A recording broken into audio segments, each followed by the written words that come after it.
Hi, welcome to the Sifu Mimi Chan Show. Thanks for joining the conversation.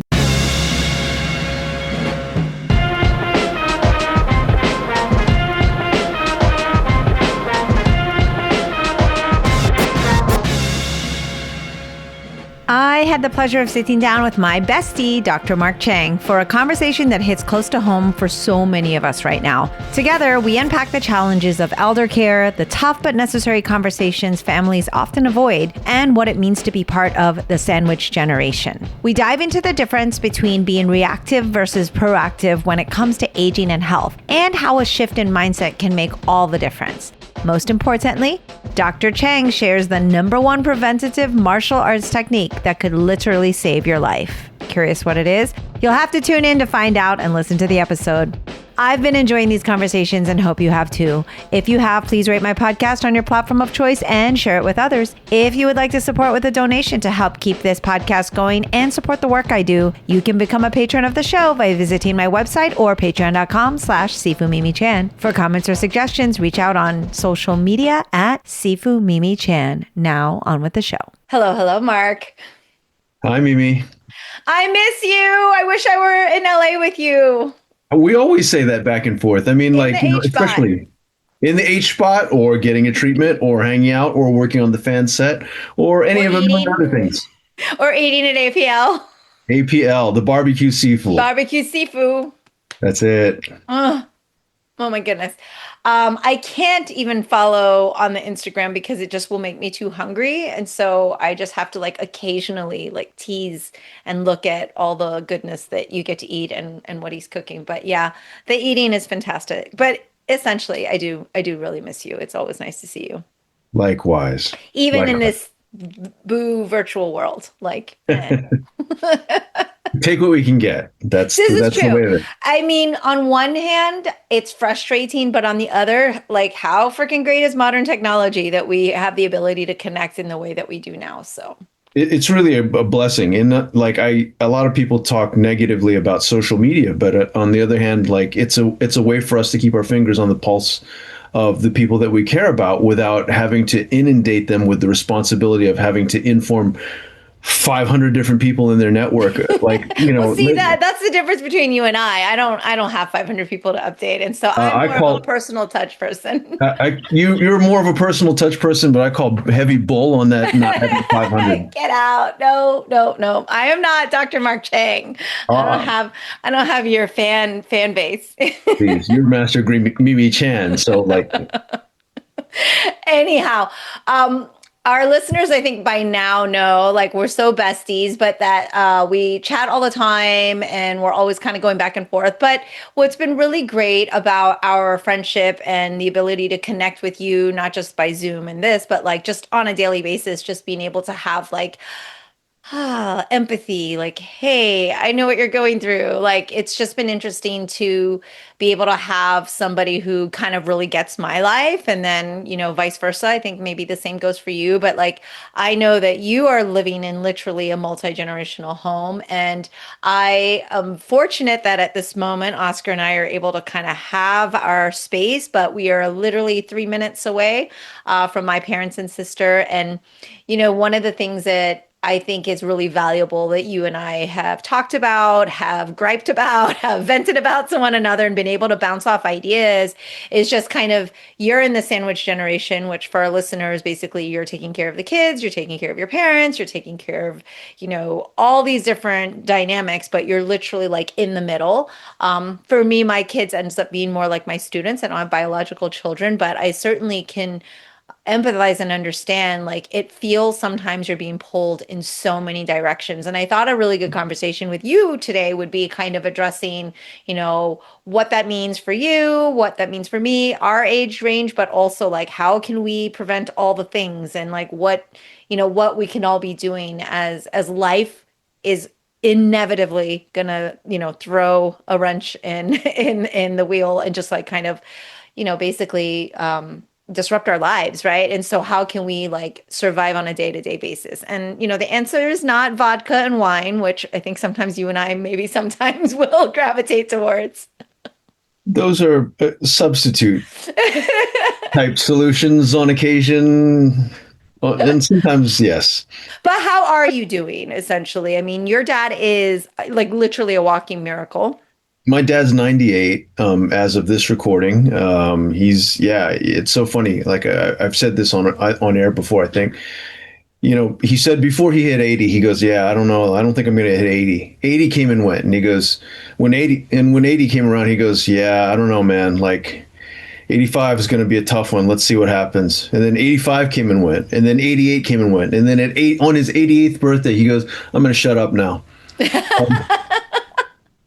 And then 90 came and went, and then 95 was a few years ago, and then like at his 98th birthday, and just very recently, it was just sort of like, wow, man, like you've been through so much, um and you're still here, you're still keeping going, like, you know unfortunately at 98, he's mentally and physically not operating on all cylinders. Like there are days when he doesn't remember my name. He still remembers I'm his son, but he doesn't remember my name. um and that's it. It's something that I've been really lucky to be able to see occur slowly, and also as a medical professional to be able to care for him during that transition. Like 2020, I'm sorry, late 2019, he came over for a visit, and then like he and mom came over for a visit, and then the pandemic happened, and I just told him, like, you guys are staying here. And then during the pandemic, I said, you know what, let's just sell their house on the East Coast, so why don't you guys just be here for the rest of time. So, and that was partially for me, just so that, like, if anything happened to them while they were on the East Coast, someone had a fall, whatever health situations, at least I don't feel like they're a country away and I'm in the blind Yeah. waiting for them to report. So like I can be a little bit more proactive. And so a lot of that was for my own peace of mind. And then the other part of it too was that, like, one of my guiding principles in life is that I want to live my life in such a way where I look back and I go, I don't have regrets. And not to say that in a way where, like, I'm just trying to like convince myself that I don't have regrets, but that I truly don't have regrets. And so having them here and then them being able to, live their years out and also be with the grandkids, and for my kids to have memories, like clear memories of their grandparents, is a thing. But the cost of that, like the squeeze that goes with that juice, is considerable. Like, to be able to manage dad when he's not super mobile or not coherent or having some health issues, has really forced me to consciously and deliberately cut back on my work schedule. So like these days, I can't even tell you the last time I got on. I think the last time I got on a plane was to go see John Engum at the Dome of Strength 2 years ago. Hmm. Hmm. Um, or I'm sorry, no, last year, Last year. Yeah, last year I last did year. that. And that, I used to be on a plane like every other week. Yeah. And so the times have changed quite a lot. But yeah, there's a lot of deliberate, I don't want to say sacrifice, but it's like you make choices, right? So Yeah, like, you know, 100%. Something has to give, right? Something has to give. There's only a certain amount of hours in the day, but beyond that, I think it's interesting to maybe quantify it in like some sort of energy count, right? Like you only have a certain amount of energy to give out.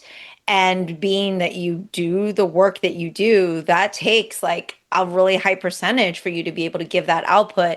And then for you to come home and it be an environment where again, you're blessed, of course, like you said, to see your kids be able to spend time with their grandparents and the way they have been able to those last 6 years is really nice. But like on the same time, it does really take a toll on us. Like you and I have kind of discussed where like some days are rougher than others because it's, oh wow, it's going to be a hospital weekend or day or something, and it's going to be, all right, here we go, this is the thing and this is what we're going through, and it's like super high stress, and thank goodness so far like we've both been able to come out of those situations when they come up, but it really takes a toll. Like what are the things I guess that you do or should be doing, maybe don't always do to kind of balance that and ensure that you are your healthiest self? Because, they always say, hey, when you're on the plane, put on your mask before you help others, whatever. But like you and I often find ourselves just not doing that. Like we tell people to do this, but then for ourselves, it's very difficult to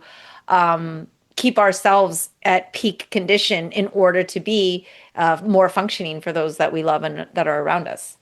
I think you hit on one of the most valuable things right at the very beginning of this particular episode, when you talked about the two of us being sounding boards for each other and commiserating. Like having someone that I feel like understands the shoes that I'm in, understands the life that I lead, and isn't just like, oh yes, I understand you in like a soundbite kind of way, but in a true kind of way, is inexpressibly valuable. Because to be able to get some good advice from someone that you trust and someone that you dig, and then like it's actionable good advice or insight is oftentimes the difference between like I'm losing my crap or I'm still maintaining my sanity. So Right. it's like you can either get great insight and be able to action it, or you just have someone that's just like, oh, I'm so sorry, oh, I'm so sorry, and that like the sympathy is good up to a point, but like real solutions, along with a caring heart, it is really, to me, like that's priceless. So yeah, first thing, if you can, if for as far as words of advice for the people that are listening, to have someone that you dig and someone that you trust and someone whose advice like has stood the test of time, who can really give you relevant advice based on your situation, on your context. That's so clutch. Second thing I would say is to keep perspective. Like we've all been to, at least you and I know, have been to restaurants where like it'll be the two of us and we're at this dinky little table for whatever reason, and like there's all of these things on the menu that we want to try, but there's a limited amount of table space. And so like because that limited amount of table space, that we can't order all the stuff that we'd want to order. So you're thinking like, okay, I'll just next time, note to self, next trip, I'll get that. Or if you overorder, expect that you will need to pack some stuff up and take it home, or expect that some things may fall off the table. I think in life we get so, at least for me, right? And I'm sure for you too. And I know for you too. We get ambitious or we get hopeful that we want to do all these things because, there are some great opportunities or there are some great obligations that are weighing on our hearts and we want to be able to deliver on those. But oftentimes, just like you said, energy is one of those currencies that doesn't get paid back very well, especially when you couple that with time. And so when you're in a situation where your energy is limited, sometimes you have to take the L and go like, you know what? I wanted to do these things and I wanted to make this play and I wanted to do these kind of, or capitalize on these opportunities at a given time. But we don't always have that time. We don't always have that opportunity based on the energy that we have. And I think if we realize, and we're key about that, kind of like you were mentioning earlier off air about the interview thing for the housekeeper. Mm-hmm. Um, if we realize that, okay, my energy is not at its best, so trying to do this thing that I was hoping to do might not be great in terms of timing until my energy's up here on a par with that opportunity or on a par with that particular task. And having the discipline to both, or having the awareness to both recognize it and having the discipline to both hit the brakes on it before it happens, or in advance is another really major thing.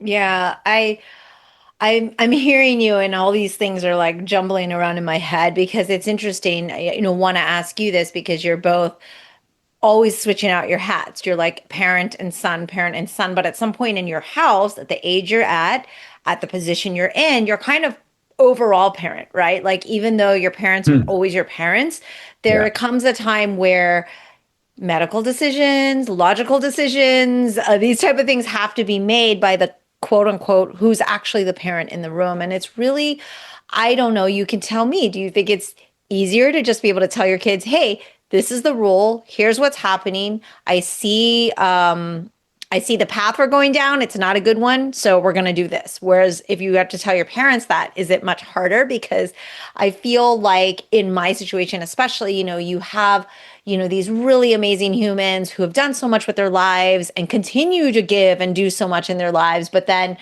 kind of fighting for relevance and making sure that they're like, I'm needed, I'm needed. I'm like, it's not that you're not needed. It's this allow yourself to take a break, allow yourself to take a step back, or allow yourself to have others show you the care in the way of which they're able to and in ways that are going to be helpful. Like you said, maybe we hire a household helper. Or if you're in a situation where you can't afford these things, there's hopefully friends or family that if you just ask for a 1 day a week, a month or something, like just for that reprieve, like I think a lot of people are so afraid to ask. But like when it comes to telling your parents versus your kids, do you feel like one is more of a battle than the other? Um, it's I gotta say this particular situation of being in the sandwich generation has really helped me realize that I I have to up my communicative skill, my ability to be able to communicate to them in such a way where like it's less my ego talking and more the to-do list talking. Like, hey, let's Yeah. get this done. And so if I can create that kind of engagement with them, like, hey, could you do this for me? And then seems like a favor. And then whatever that thing is, the could you do this, whatever the this is, and to be able to get them to get mom and dad, for example, to do whatever that is, or mom or dad, and then to be able to get the kids somehow involved in that.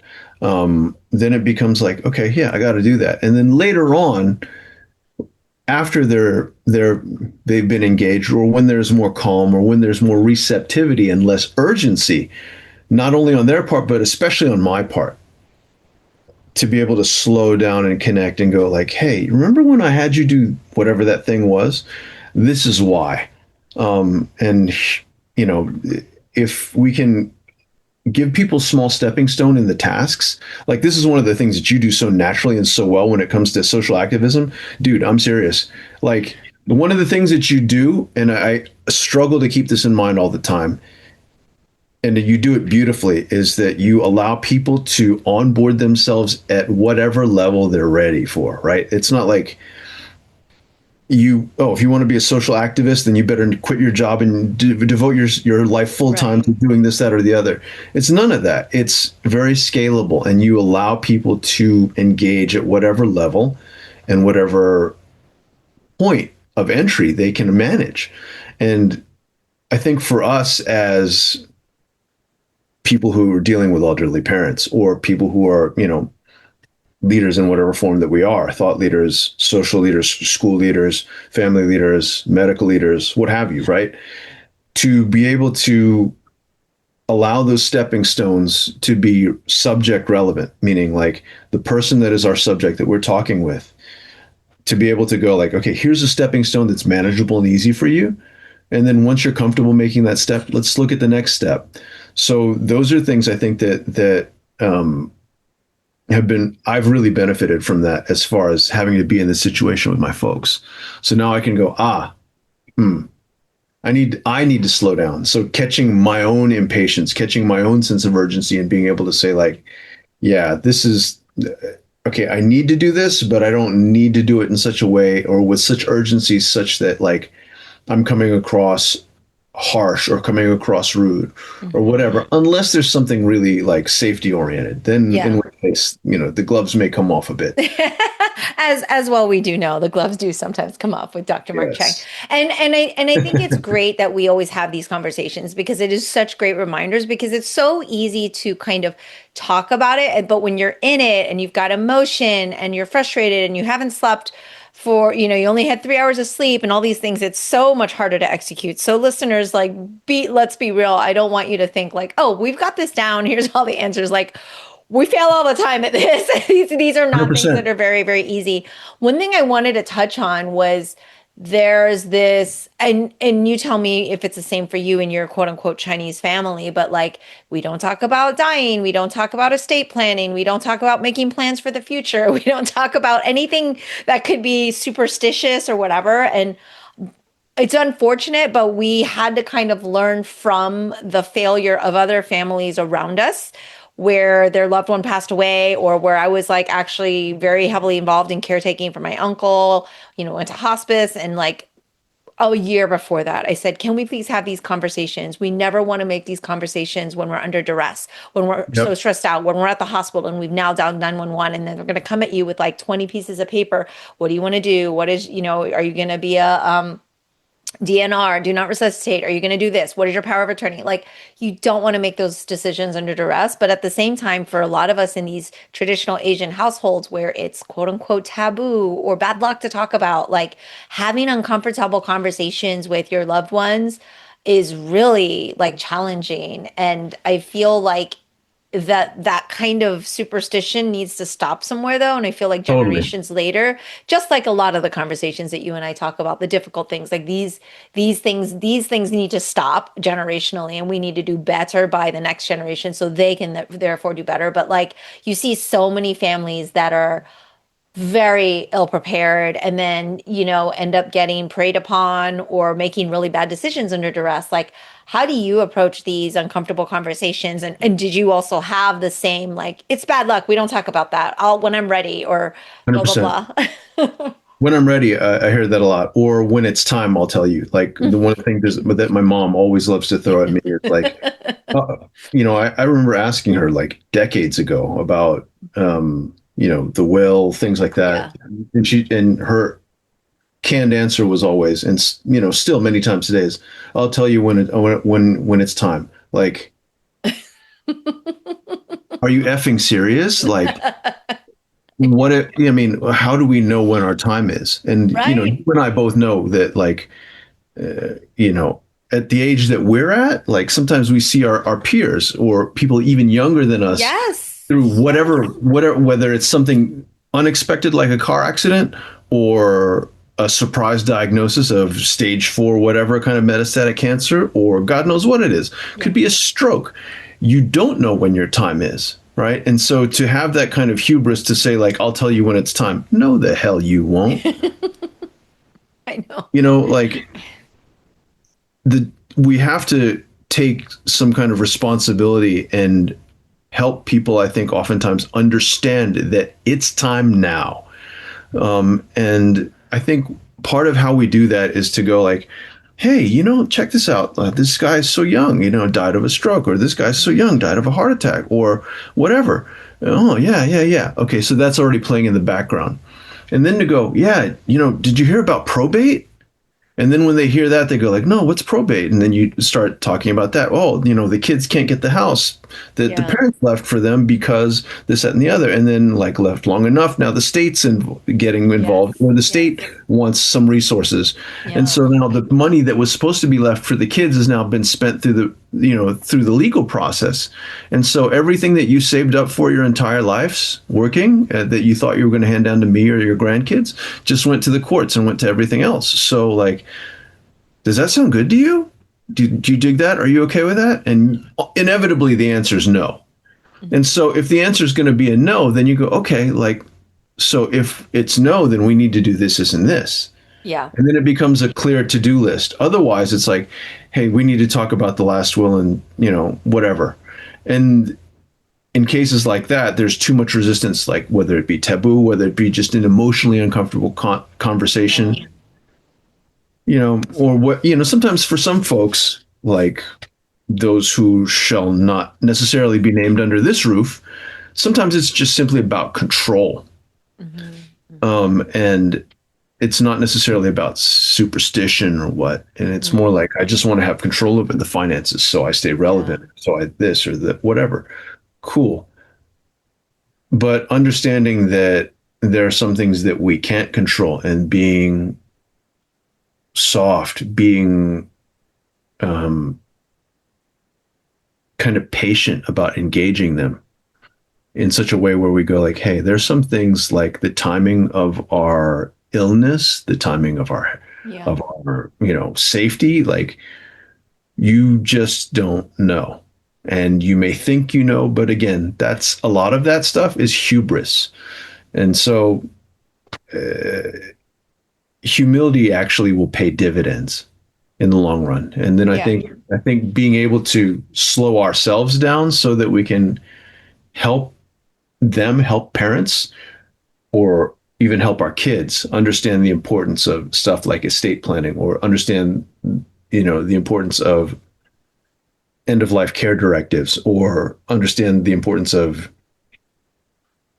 these kinds of situations and having these kinds of conversations, is super important. But again, I think a lot of it comes back down to, can we be patient enough to be clear about the things that we need to say and the points we need to make Yeah. to the people that we're hoping to get to listen. Yeah. And they are very difficult conversations. Again, unfortunately, it's due to the loss of others around us that we learn from their mistakes. If we can, like, not to use the word capitalize on them, but go, hey, let's use this as an example of, Sure. we don't want to be stuck in this position. This is a horrible position to be in, and it really could just be detrimental to like so many things. And also just forget the financial aspects, but just like the undue stress and illness it can bring you, and mental health issues, and just like so much negativity. So it just becomes so heavy, right? Yeah. And I'm always trying to figure out how to communicate better to not just my parents, but like all those around me. I'm like, can we all be like proactive versus reactive, because by the time we are reacting, it's often too late. And we are then, picking up the pieces, and there's just so much, like it feels like we're scrambling. And I love your to-do list kind of concept, because I checklists speak to me. All my listeners know my OCD checklists really, really speak to me. And I always feel like I need to be kind of ahead to a fault. Like I'm a little bit extra about it. But the thing is, the way my brain works is, if I'm not being proactive and just kind of ready for all the different scenarios, then I feel like I am going to fail. And I feel like I'm going to have too much on my plate at the time, because I know without a doubt, anything that can happen is always at the worst time. Like anytime you say, oh, this is the worst time this could happen, it's always going to be the worst time. There's never a good time for tragedy or undue stress or an accident. And even if we're not talking like mortality, where I mean, anything is always the worst time things can happen. There's no good time for bad things, right? So Right. I just feel like, how can we then build out this checklist and like get everyone on board with it? Because I always feel like in my mind that everyone likes to be reactive. And I think, if you'll allow me this quick story, it's like my dad used to do things and still does, like fast. Everything has to be fast. He like wash the car, it's super, super fast. He would cook super, super fast. He would do like five things at one time. The hose is on to get the fish pond going, while he would go in, chop the chicken, run around, do the thing in the temple. Like everything had to be fast, and lots of things happening at one time. So it was like crazy chaos. And I was like, can't you slow down? And he's like, no. I go, and then he would be frustrated with people around him. And I would say, you make it feel like people around you are moving in slow motion. And he said, yes, that's exactly what it's like. So for him, someone moving, something that takes 10 minutes, to him, it feels like an hour. Like he literally would feel that way. And I feel that way when everybody around me doesn't want to be proactive, and when they don't want to help me with the checklist, and when we're like not getting, I'm like, I feel like kind of how my dad felt like everything around him was going in slow motion. I feel like everything around me is chaos. And there is where I tend to like spiral out and like start to lose sleep and want to make sure, like, am I doing everything I can for every contingency? Because I've treated almost every aspect of my life that way.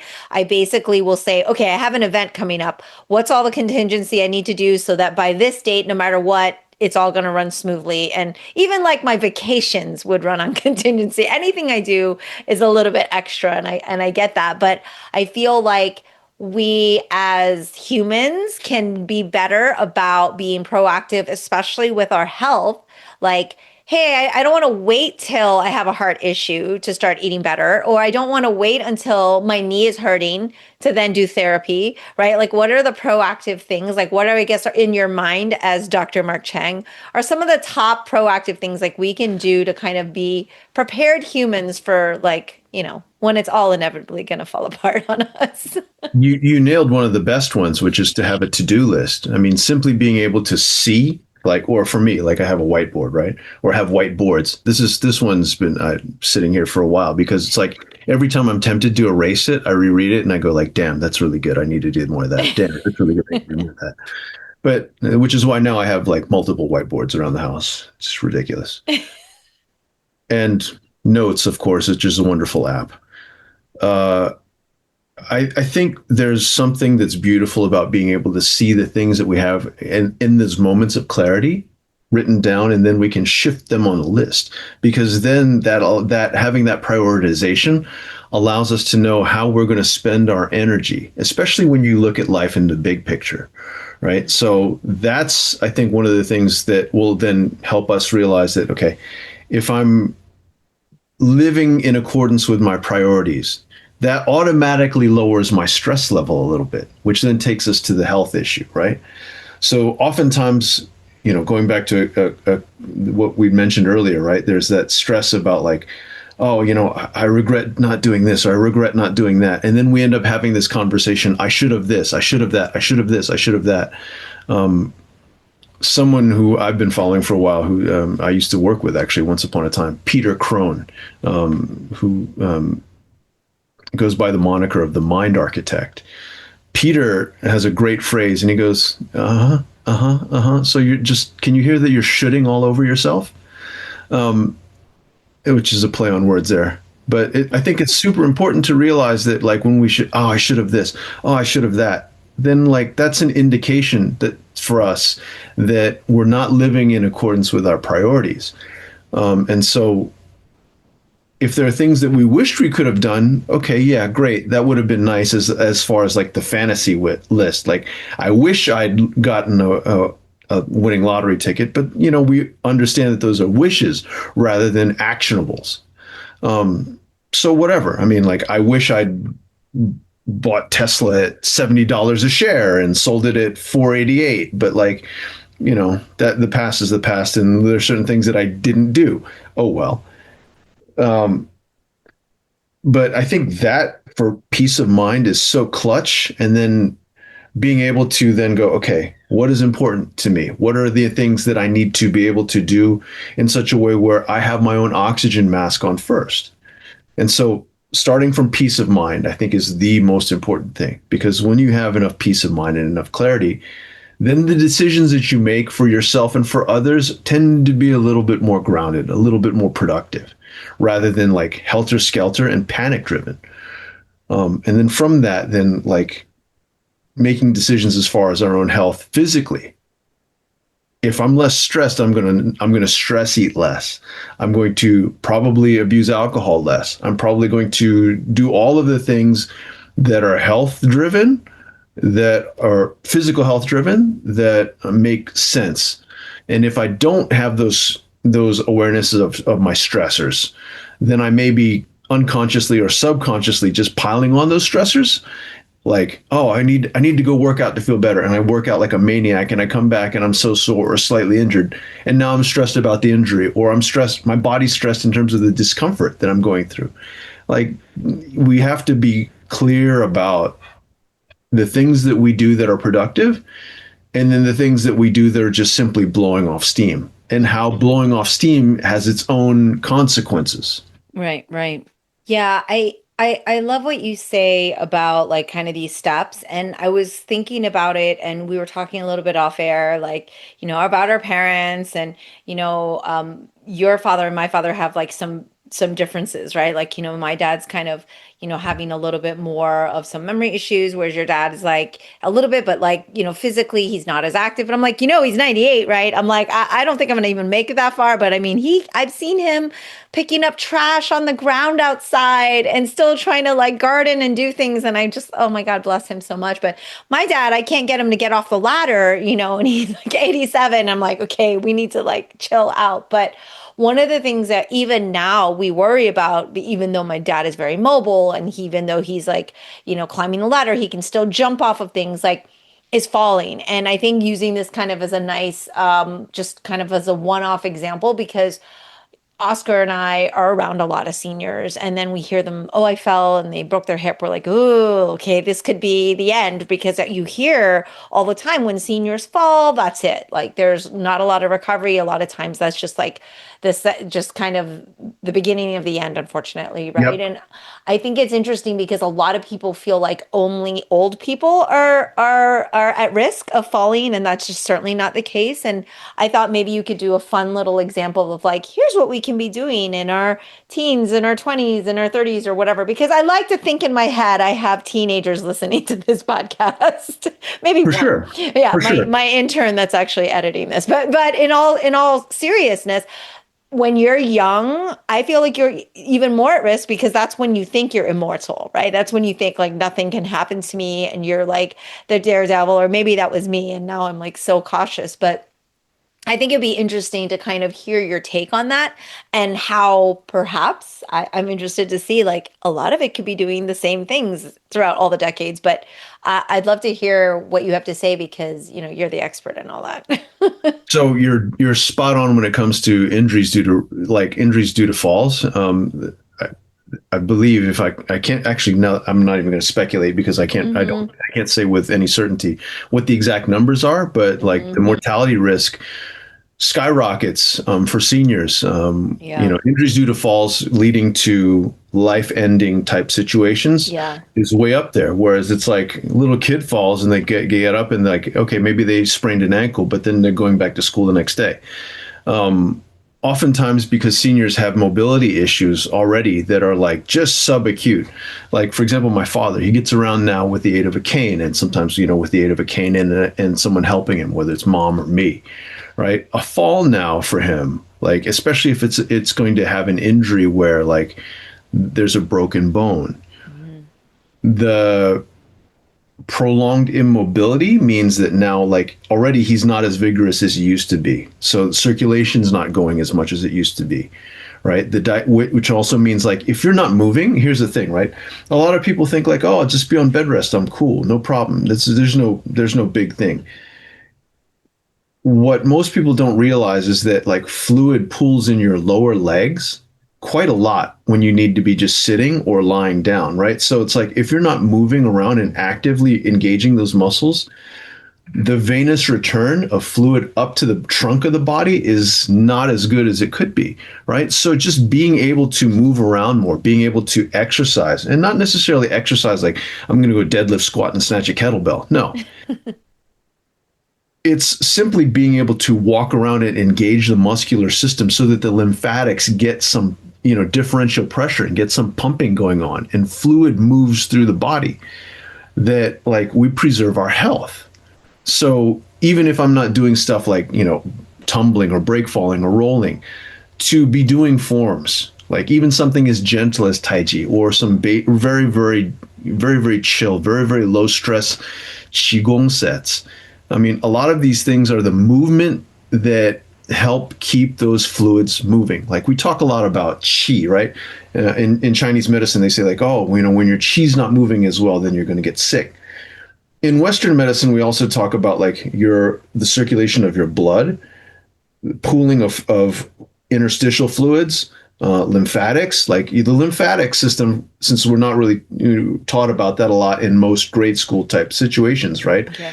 We don't hear about that in terms of grade school science class, but the lymphatics are a system of like your immune system, right? So think about dead cells, think about broken cells, think about germs, think about whatever, right? And our bodies need a sewer system to be able to eliminate that. So the lymphatics, the lymph nodes, like which are all over our body, whether they're around our neck, in our armpits, Hmm. our abdomen, they're really all over our body. If they don't, because they're not contractile like this, like our heart is contractile, right? Which pumps the blood throughout our body.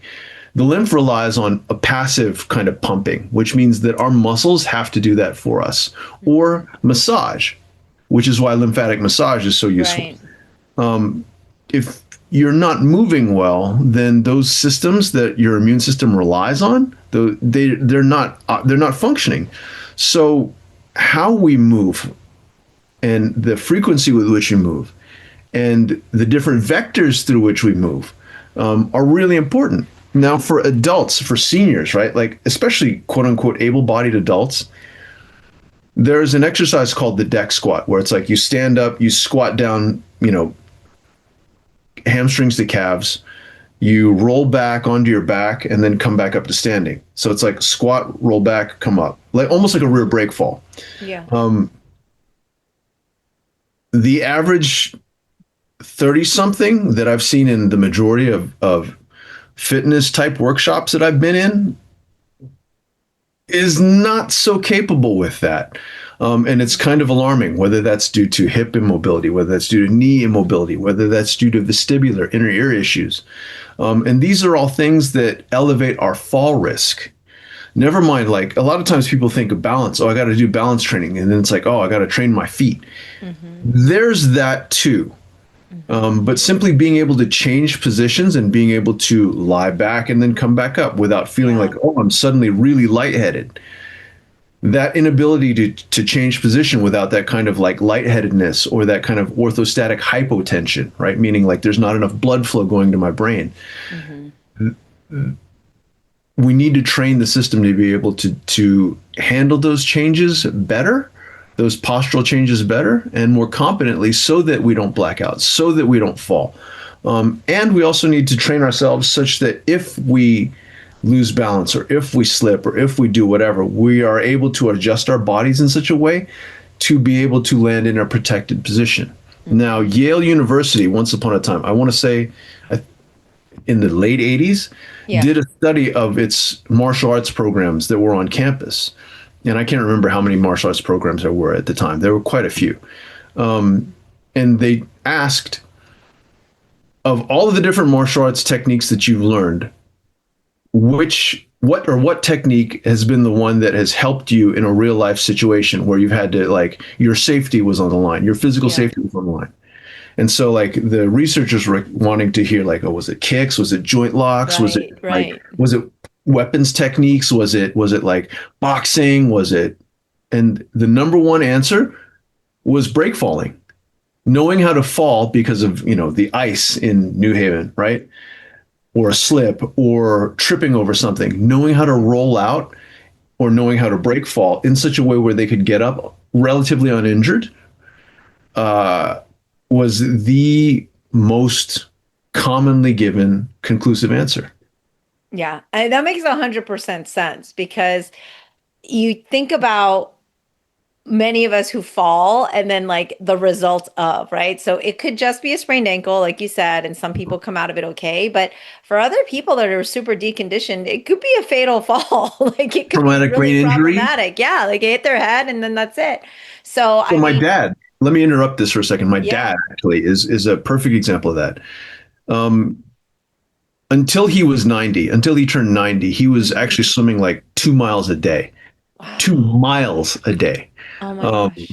and when he turned to 90s, I think enough people got to him and were like, hey, like that's dangerous. And if he's able to tolerate that, he could have kept doing it. But anyway, people were saying that enough people were saying that it's dangerous for him to do that. And so he cut it down to 1 mile a day. When he was visiting in late 2019, he had just, got over a flu that he caught from my daughter. And then he was coming back uphill from the shopping center nearby, the H Mart, carrying groceries. And, he was deconditioned from that flu. And he says, I went to go press the button for the crosswalk. But like, as I thought I was going forward, I saw everything going backward like this. And he blacked out and then hit his head on the concrete. Now, taking a shot like that or taking a hit like that, he lucked out. He had what's called a complex temporal bone fracture, which could have easily been fatal. He lucked out. He had a brain bleed. It was not crazy severe, but it was severe enough to the point where like he was nowhere near any kind of lucid, and doctors were advising me to get his affairs in order quickly. Yeah. luckily I was able to rehab him from that. But I mean, you know, injuries due to falls, like a lot of times we think, oh, I banged my knee or I sprained my wrist or, I twisted my ankle. But traumatic brain injury from fall can be the scariest and most like disheartening and demoralizing game ender. Yeah.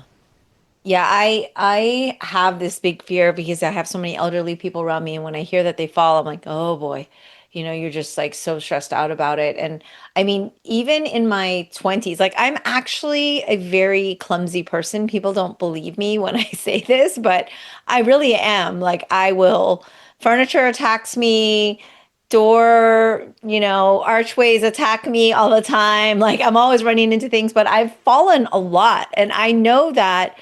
I don't I mean obviously in kung fu like we learn to roll, we do the break fall, like we do those things, but not as like frequent I think as we used to, because it's just like you said, people seem so deconditioned. I'm like, getting them on the floor and then back up, some people, but I realize it's probably something we do need to kind of bring back because I know it's saved me many times. I mean, my cousin doesn't really listen to this, but when I was in Canada, I was like, oh, let me just go down and get a drink of water. And I'm not used to stairs because, Florida, I don't have stairs in my house. And like they had the kind of staircase where it like kind of zigzags a little. And I'm thinking there's a step, there's no step. And I just totally like fell down the stairs. And luckily I like rolled out of it and then turned and let my lovely glutes take take the hit right at the end. And like I really probably should have broken my neck, but luckily I just because I've been trained, my body naturally has fallen many times and I have not, died from it or anything crazy. And so like, knock on all the wood around here, but like not even a broken bone, right? So I feel like we forget that because I look at, you're talking about 30-year-olds. I teach peewees, which are like sometimes as young as 3 or 4, and they don't know how to roll. I mean, and it was just 3 years ago that they were rolling. Like that's the nature of how they learn to get up and crawl and do the thing. They can't even do like a log roll, let alone like an actual like gymnastics roll or a shoulder roll or parkour roll, however you want to call it. But like this is already by the age of 3 or 4, we're seeing the deconditioning starting. And it's because of these lovely things that we sit in right here, all the stuff, right? And what Totally. they're on and how it's changing their dynamic. But I feel like it's very understated that this could be like life-saving for kids, for teens, for adults to be in a condition that allows them to do basic mobility and things that we consider basic or that everyone should be able to do. And I think they think, no, that's just for a gymnast or martial artist or something like that. But this literally could be life-saving, life-saving. And it's interesting to me too because you were talking about 30-year-olds. I'm like, 30-year-olds, I'm talking about 3-year-olds. I'm seeing 3-year-olds, they're like scared to touch the ground and I don't Earlier want and to earlier roll. onset, though. You're And right. I'm going, what? I remember doing cartwheels without even being taught, right? And then of course, I did have a gymnastic background, but like these kids don't go upside down. Luckily in our class, they all have to learn a bridge, but like, yeah, kids are just not doing it. So then it becomes scarier because the higher you are from the ground, it becomes scarier to try to roll. And so it's becoming very much less and less of a thing that you kind of see. Sure, parents unwittingly set their kids up for that, though. Like, right? Because we think that, oh, my kid's so well behaved. Look at how well they're sitting. Look at how well they're behaving. Look at how little they're running around being wild.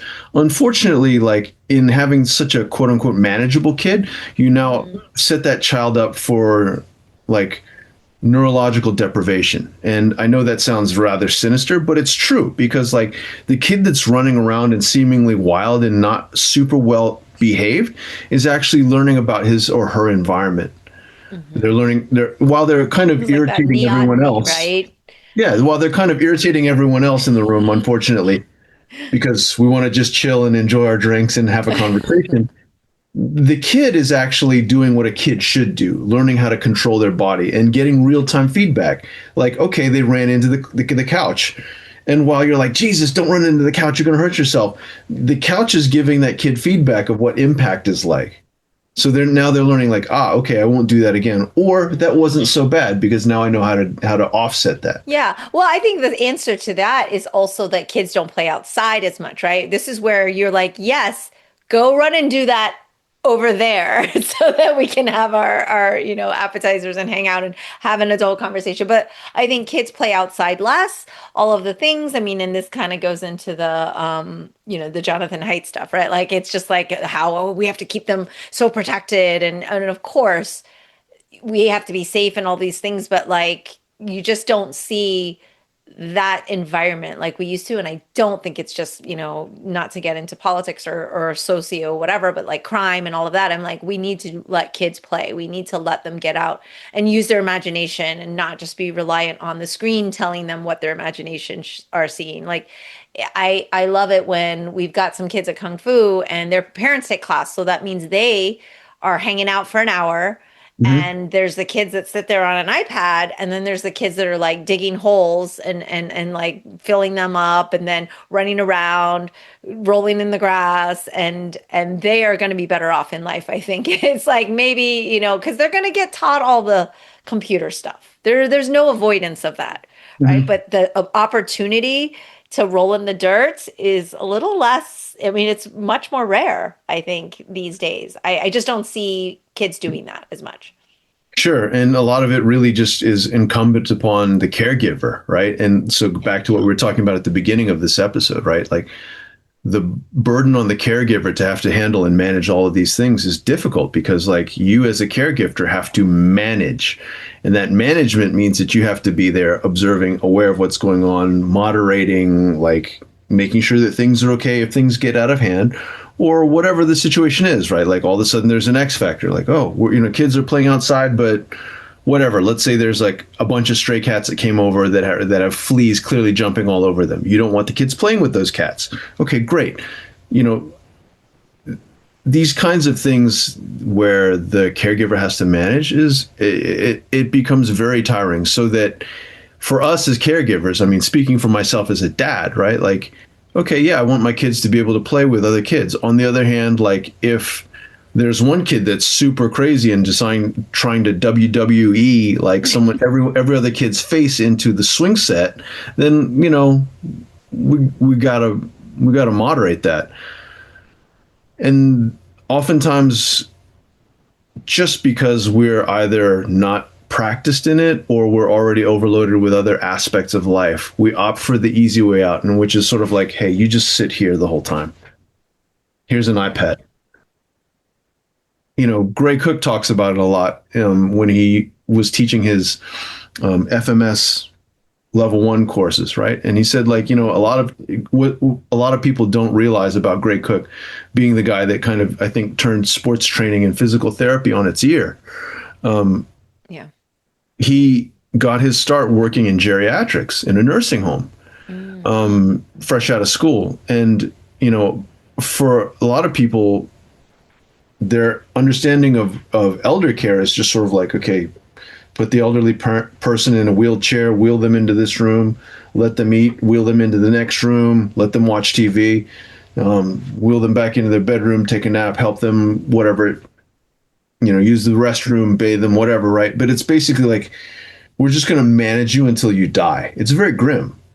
Versus like, okay, here, let's get you on the floor and Mhm. let's have you doing exercises or movements that you still have access to, and then let's see what we can build on. The problem with that is it's very labor intensive for the therapist. Two, Yeah. once those people, those elders in care suddenly start getting more mobile and more engaged, then they become more active. And now that patient that used to be just wheelchair ridden and just sat there blankly and zoned out and was like not engaged, having that 1,000-mile stare for hours on end in front of a TV screen, now goes around and like is starting to talk and is a little bit more mobile and wants to socialize with other people. So then it becomes a lot more, uh, I don't want to say labor intensive, but a lot more brain intensive too for the people managing the facility. So I mean, these are the things that I think a lot of us need to be aware of. Like we need to know that if I want these things for my loved one, whether it's my kid, whether it's myself, whether it's my parent, okay, I've got to really invest the time and the energy to be able to provide these stimuli for them. Yeah. I feel like it's a matter of Oh my gosh, I got them like real, like you said, all better, ready to go. Like I'm really grateful. Like I always say, I'm so grateful that my parents are both so spirited and energetic. I'm really grateful, but like, can't they like take a nap once in a while? So like sometimes I'll be with my dad and I say, "Man, this guy just doesn't take a nap, huh?" And Oscar and I tease all the time.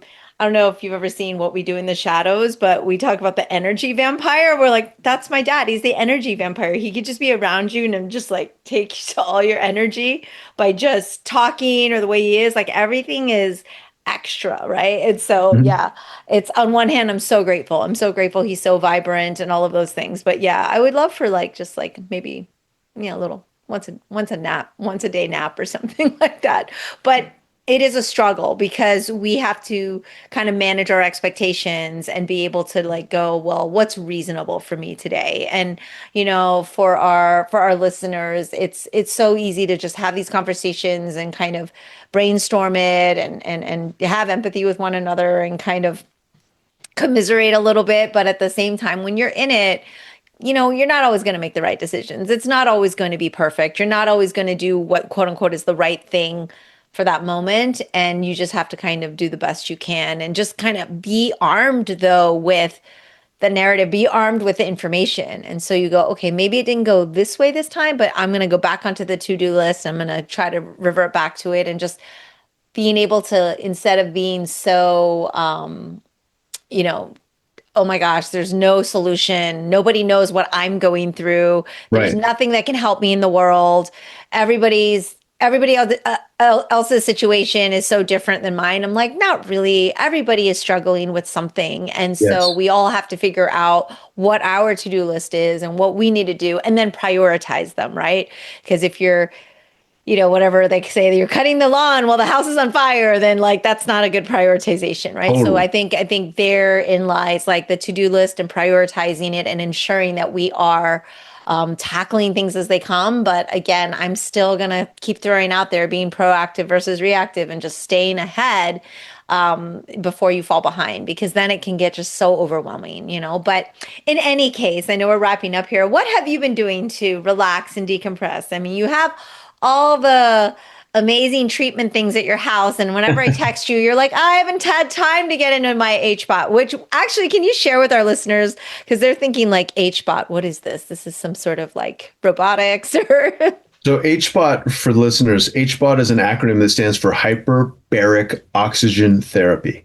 It's a chamber. In my case, it's a soft shell chamber that can be pressurized up to a certain degree or a certain level, and oxygen can be compressed either by means of an oxygen tank, which would be pure oxygen, or extracted from the environment around, which is the version that I have. So I have an extractor based system.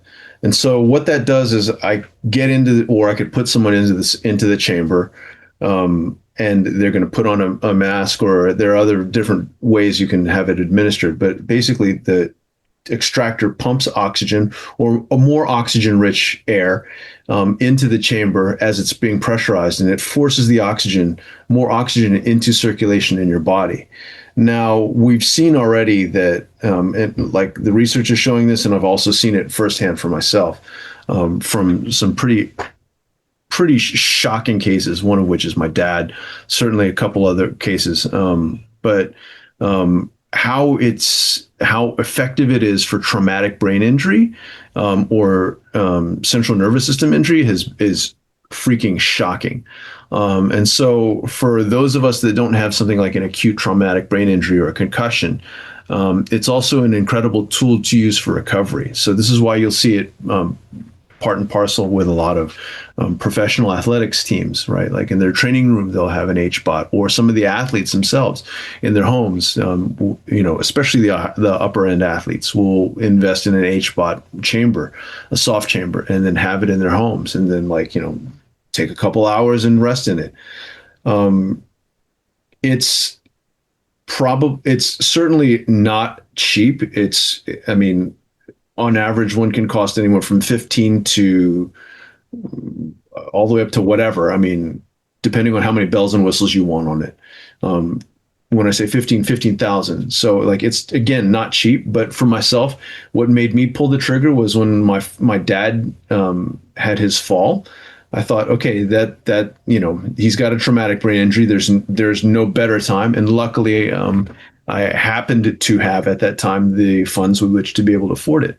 But I think it's one of those things that for those people that do have access to it or can find it in your city, it's an incredible way to help you moderate stress. So if you think about the nervous system as sympathetic, fight, flight, fawn, or freeze, or parasympathetic, rest, digest, and all the other good stuff, the oxygen-rich environment that you get into in the hyperbaric oxygen chamber, or HBOT, allows that parasympathetic nervous system to come online.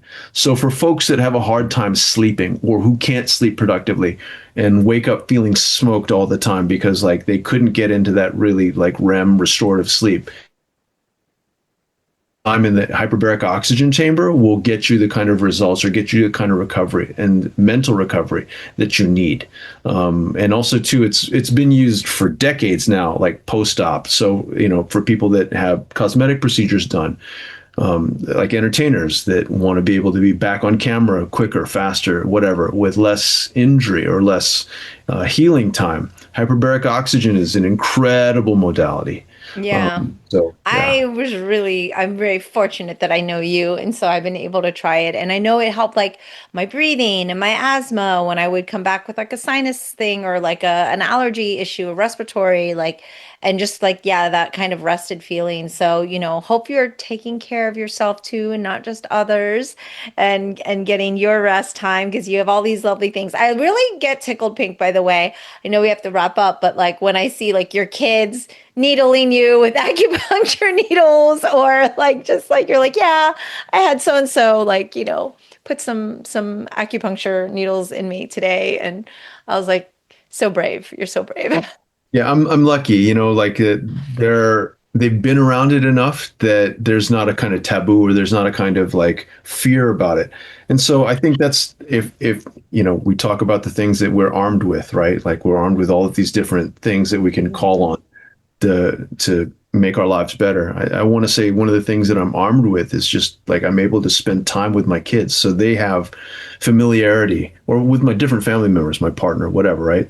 So that the things that would ordinarily freak someone out, when you become aware of it, when you become educated on it, it doesn't intimidate you anymore. And so then you have agency over it. And then the opposite is true. You know that, okay, no matter how much you're informed of, and no matter how much you're capable of, there are certain things that you're not. So, and probably the other most important weapon, I think, in my life, as my friend Hannah Wu and I have talked about more than once, is the weapon of surrender. So being able to just go, yeah, I'm cool, let go of it. I love it. All right. Well, with that, thank you so much for joining me for this conversation. I wish we were together either here in Florida or over in LA.